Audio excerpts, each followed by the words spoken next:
The second type of reaction is a decomposition.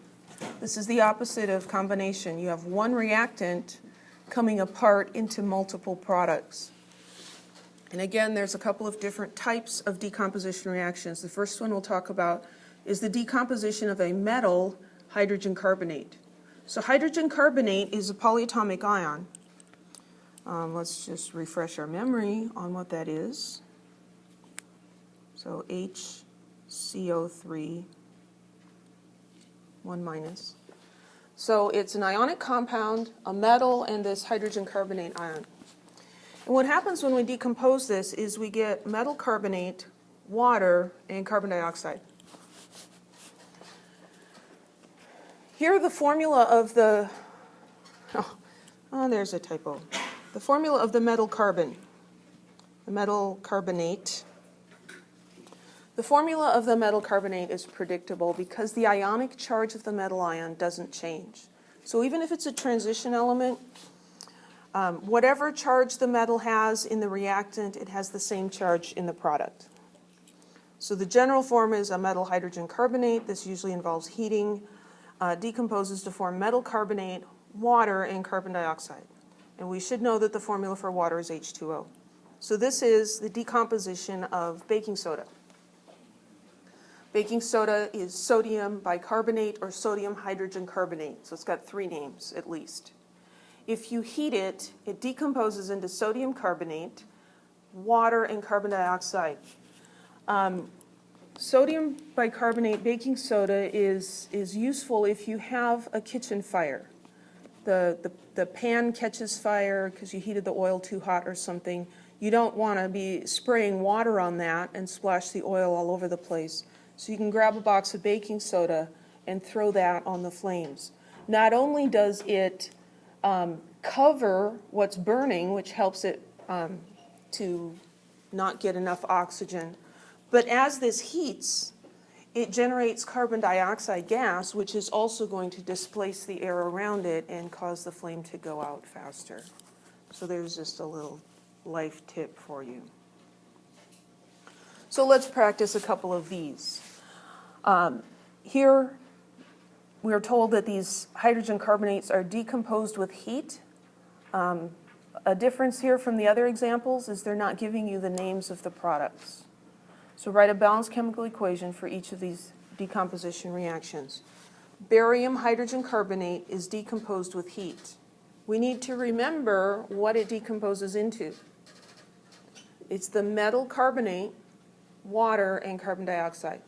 So here the metal carbonate will be barium carbonate. So we'll start with the formula for barium hydrogen carbonate. Keep hitting the wrong buttons. What charge does the barium ion have? 2 plus. And hydrogen carbonate is HCO3 minus 1. Plus 2 charge minus 1. We're going to need 2 of the hydrogen carbonates. So Ba HCO3 2. What do you think the state of that would be? It doesn't tell us in the equation. Solid. Most ionic compounds are solids at room temperature. So we can fairly confidently guess that that's a solid. Decomposed with heat, arrow with a triangle, it forms barium carbonate, water, and carbon dioxide. So barium carbonate is going to be barium 2 plus.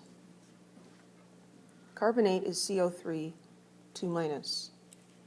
So that will be BaCO3. What's our best guess for the state of that? Solid. There's heat involved here, but usually ionic compounds have melting points of like 1,000 degrees Celsius. And so just heating something is not going to get it hot enough to melt an ionic compound. The other products are H2O.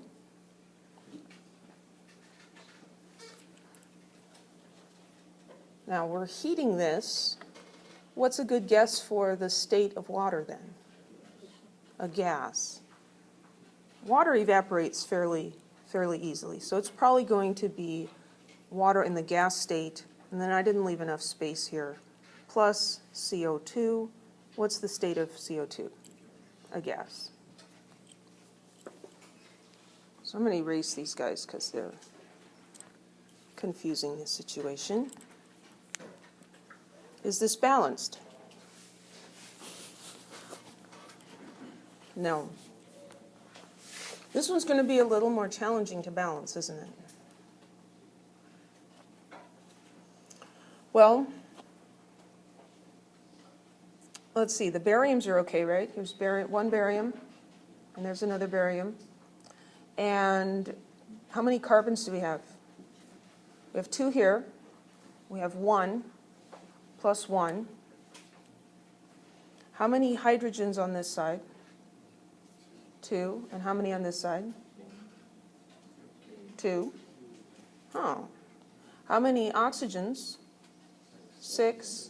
And 3 plus 1 is 4 plus 2. Oh, it is balanced, isn't it? Some of you probably saw that, and I wasn't paying attention. Is that bad? I'm lecturing and I'm not paying attention to myself? Any questions? Copper 1, hydrogen carbonate, decomposed with heat. Copper 1 is Cu plus, hydrogen carbonate, HCO3 minus 1. You really, really, really should write the formulas of the ions with their charges before you write the formula for the compound. So plus 1 minus 1, CuHCO3. I don't need parentheses because there's only one of that polyatomic ion. Up here I had 2 of them, and so I put parentheses around them.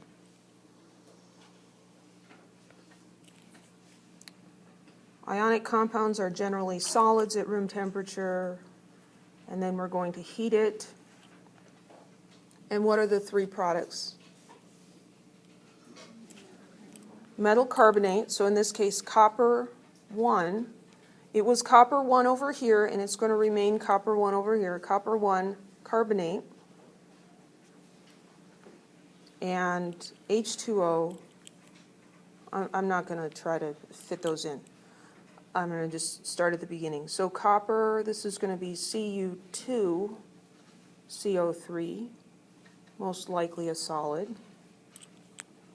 And then the water and the carbon dioxide. And I did a little better job that time. Is this one balanced? No.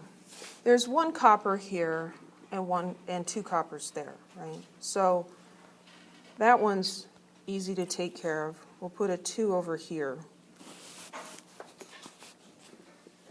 Let's look at carbon next. In this molecule or formula unit, I have 1 carbon. I have 2 of those units. So I have 2 carbons on the left side. I have 1 carbon here and 1 carbon there, so that's good. Here I have 2 hydrogens, and here I've got 2 hydrogens. And here I've got 2 times 3, 6 oxygens, 3 plus 1 plus 2, 6 oxygens. So we're sneaking in some practice with balancing equations as we're learning about reaction types. So the metal carbonate was the product of a metal hydrogen carbonate decomposing. If you continue heating the metal carbonate, it will decompose further. And it will decompose into a metal oxide and more carbon dioxide gas. So the metal carbonate with more heating gives metal oxide plus carbon dioxide gas. And again, the charge on the metal's not going to change, so it is predictable for all of the metals. Aluminum carbonate is decomposed on heating. Write a balanced chemical equation. So aluminum carbonate, that's an ionic compound. So we look at aluminum. Aluminum's in group 3A, so it has a 3 plus charge. And now we've got carbonate as the anion instead of hydrogen carbonate. We look at these charges. For this one, most students like to do the crisscross thing, so it says we need 3 of these and we need 2 of those. So Al2, CO3, 3. We need those parentheses so that it doesn't look like 33 oxygens. Ionic compound, most likely going to be a solid. Heated, and do you remember what this formed? A metal what? Oxide. Metal oxide. So we're going to have that same metal ion, Al3+, but now the anion is going to be oxide, which is O2-. Oxygen takes a -2 charge. So again, we're going to do, if we do the crisscross thing, we end up with a similar type of formula, Al2O3. I don't need parentheses this time because oxygen's monatomic. It's not a polyatomic ion. This is an ionic compound, so it's most likely a solid. And what's the other product? Carbon dioxide. And that's a gas. And then we have to balance it. So the aluminums are okay, right? We've got 2 on each side. But the carbons are not okay. I would approach this looking at the carbons first and then the oxygens, because there's oxygens in both of these and there's only carbon in one here and one there. And so usually whichever element you leave to last kind of takes care of itself. So we'll see if that happens. How many carbons are in this unit? There's 3. There's 9 oxygens, but 3 carbons. So over here I only have 1 carbon, so I need to put a 3 in front of that to get the 3 carbons. If we wrote our formulas correctly, the oxygens should be okay now. How many oxygens in this unit? 9. And here we have 3 oxygens, and 3 times 2 is 6. 3 plus 6 is 9. So there's our balanced chemical equation.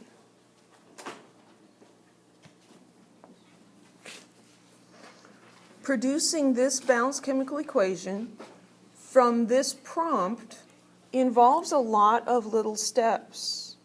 And each step has to be done correctly to come up with the correct answer. None of the steps are, it's not calculus.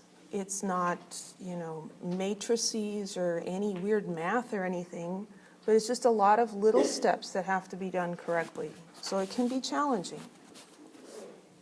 Let's do another one. Iron 2 carbonate decomposed on heating. So this is a metal carbonate. We need to remember that we're going to get a metal oxide plus carbon dioxide.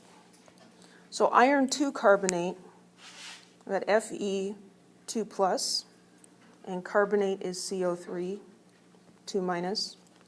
So those charges are equal, so we can just put them together, FeCO3. Decomposed on heating, arrow with a triangle to indicate heat.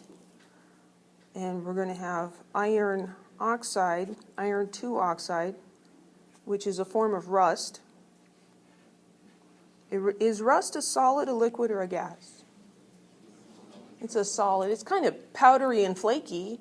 You wouldn't want to build a house out of it. It's not solid in terms of bricks are solid, but it's not a liquid or a gas. It's a solid.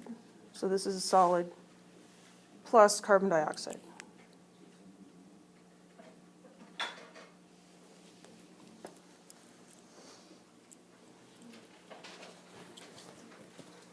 And this one turns out to be balanced as is. 1 iron on each side, 1 carbon on each side. There's 2 plus 1, 3 oxygens over there. Any questions?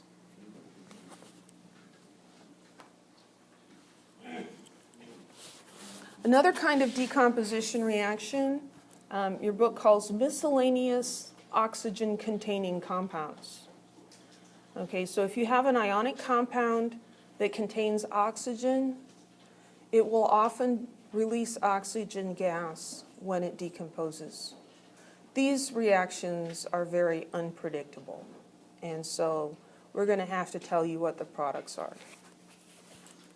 In this example, we've got mercury 2 oxide heating, forming elemental mercury and elemental oxygen. The part you need to remember is that it's giving off oxygen gas. So we've got an ionic compound containing oxygen, and we're going to heat it, and oxygen gas is going to be given off. Not necessarily all of the oxygen that was in the compound, but at least some of it. Solid lead 4 oxide decomposes upon heating to give solid lead 2 oxide and oxygen gas. Write a balanced chemical equation.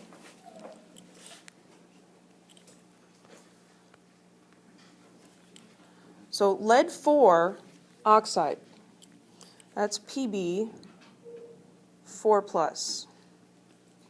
And oxide is O 2 minus. So putting those two together, we get PbO2. And we are instructed that that's a solid. Decomposes. All of these decomposition reactions just have one reactant. And the products are lead 2 oxide, Pb 2 plus, with oxygen. So one of each to form the formula for the compound. That's a solid. And oxygen gas, O2.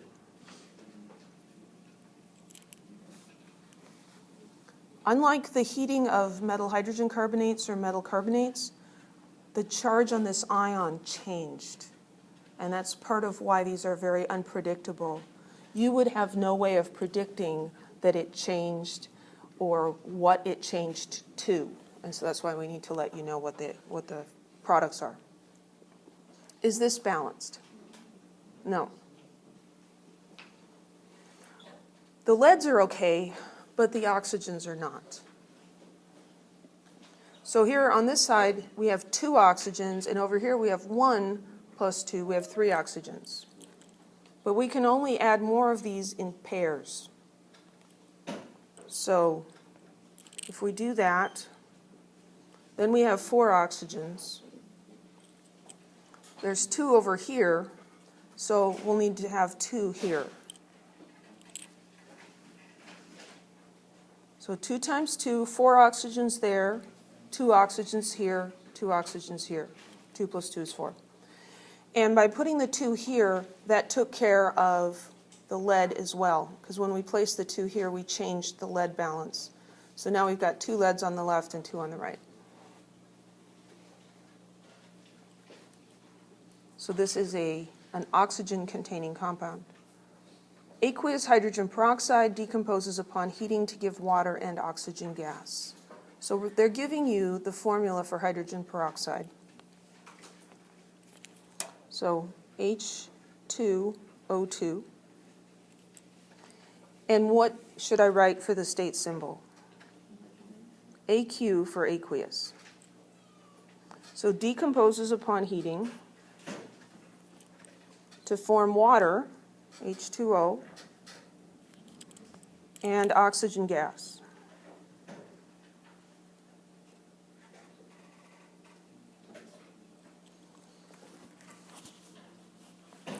What should we put for the state symbol for water? Because we're heating it, so you might think, well, it's probably a gas, but then we're also dealing with an aqueous solution, and we're heating the solution, so we're probably not heating it so far that it actually boils. So this is one where I would not expect you to be able to predict the state of water for this equation. It's going to be a liquid.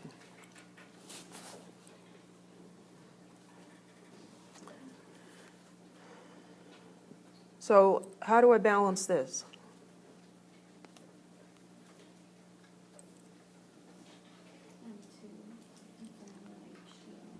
Yeah, I'm going to need 2 here and on the other side. It's very similar to this one. by putting a 2 here, I double this, so I have 2 plus 2, 4 oxygens, and then I can put a 2 in front of here and get 4 oxygens. And the 2 here gives me 4 hydrogens and 4 hydrogens, and so everybody's good. Any questions?